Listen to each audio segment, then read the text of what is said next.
Hello PTS students, hope all of you are doing great. This is Sonal Dhawan from Insignia Overseas, and in this video I'm going to discuss with you few golden rules for repeat sentences. First of all जो number of questions हैं वो exam में आते हैं 6 to 12. कुछ students के पास 6 आते हैं, कुछ बच्चों के पास 8 आते हैं, कुछ बच्चों के पास 10 आते हैं और कुछ बच्चों के पास 12 आते हैं. तो आपके पास भी 12 आ सकते हैं. और दूसरी चीज़ ये जो लेंथ रहती है इन क्वेश्चंस की वो रहती है 6 to 7 वर्ड्स से लेकर 15 वर्ड्स तक. Not less than 6, not more than 15. More than 15 words आने के चांसेस बहुत ही ज़्यादा कम है, बट हम ये नहीं कहेंगे कि नहीं आ सकते, लेकिन चांसेस बहुत ज़्यादा कम है. तो जो हमारा पहला रूल है वो है रिलेटेड टू स्पीड. अब जो क्वेश्चंस हैं वो आपके किसी भी स्पीड में आ सकते हैं. 0.8 की स्पीड पर, 1.0 की स्पीड पर और 1.2 की स्पीड पर. बहुत रेयर चांसेस हैं कि 1.2 की स्पीड पर आएँ, लेकिन हम ये नहीं कह सकते कि नहीं आएंगे, आ सकते हैं आपके पास भी.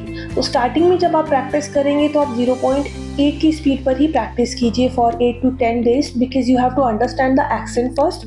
आप जब तक सेंटेंस को समझेंगे नहीं तो आप बोल नहीं पाएंगे, उन्हें रिपीट नहीं कर पाएंगे. तो एक्सेंट समझना ज़रूरी है, वर्ड्स को क्लियरली समझना ज़रूरी है. जैसे ही आपको ये समझ में आने लग जाए आफ्टर 8 to 10 days, आप 1.0 की स्पीड पर प्रैक्टिस करना स्टार्ट कर दीजिए और एग्ज़ाम के आसपास आप 1.2 की स्पीड पर भी प्रैक्टिस कीजिए. 1.2 की स्पीड पर प्रैक्टिस करना भी ज़रूरी है, क्योंकि फिर मैं कहूँगी कि रेयर चांस है कि स्पीड पर आते हैं, लेकिन आ सकते हैं. 1 और 2 सेंटेंसेस आ सकते हैं स्पीड पर. मैक्सिमम जो आपको प्रैक्टिस करनी है वो 1.0 की स्पीड पर ही करनी है, क्योंकि मैक्सिमम क्वेश्चंस जो हैं वो इसी स्पीड पर आते हैं.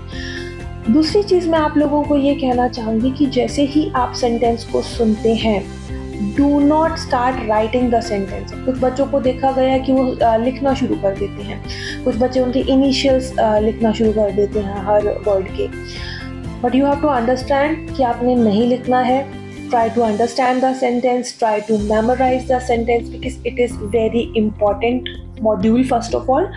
और अगर आप उसे लिखेंगे, सुनते सुनते अगर आप लिखेंगे तो इट माइट बी पॉसिबल कि 3 to 4 वर्ड्स आपके स्किप हो जाएं, क्योंकि वो बहुत फास्ट होता है.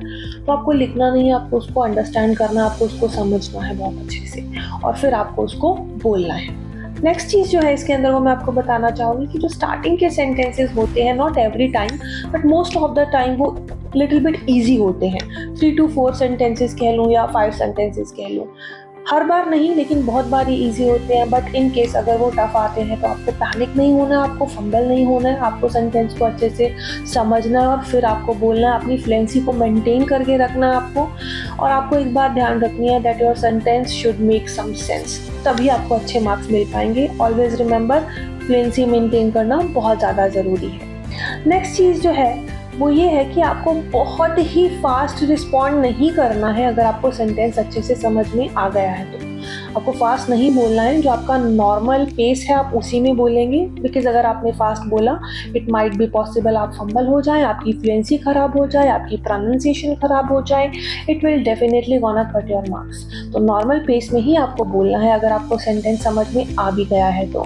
और दूसरी चीज़ जो आपको ध्यान में रखनी है कि सेंटेंस ख़त्म होने के 2 सेकेंड के बाद हमको बोलना है. कुछ बच्चे होते हैं कि एकदम से सेंटेंस ख़त्म भी नहीं हुआ, उन्होंने बोलना शुरू कर दिया, या सेंटेंस ख़त्म होते ही उन्होंने बोलना शुरू कर दिया. लेकिन आपको समझना है कि रिकॉर्डिंग तो 2 सेकंड बाद शुरू हुई है, तो उन 2 सेकंड्स में जो भी आपने 1 या 2 या 3 वर्ड्स बोले हैं जल्दी जल्दी में, वो तो रिकॉर्ड हो ही नहीं पाएंगे. तो ऑब्वियसली आपके मार्क्स कटेंगे इस चीज़ में. तो हमेशा आपको जो प्रैक्टिस करनी है वो इसी हिसाब से करनी है. और डेली बेसिस पे जो नंबर ऑफ क्वेश्चंस हैं वो स्टार्टिंग में तो आपको 50 to 60 प्रैक्टिस करने चाहिए, और एग्ज़ाम के आसपास आपको ये 100 के करीब प्रैक्टिस करने ही चाहिए. तभी आपको ये मॉड्यूल अच्छे से आएगा, तभी आपको ये क्वेश्चन अच्छे से आएगा. Please understand this question is very very important, not only for speaking but for listening as well. बहुत अच्छे से प्रिपेयर कीजिए इसको. अगर आपको किसी भी और क्वेश्चन में, पीटी के किसी भी क्वेश्चन में किसी भी टाइप की प्रॉब्लम है, you can contact us on the numbers given on the screen. Thank you.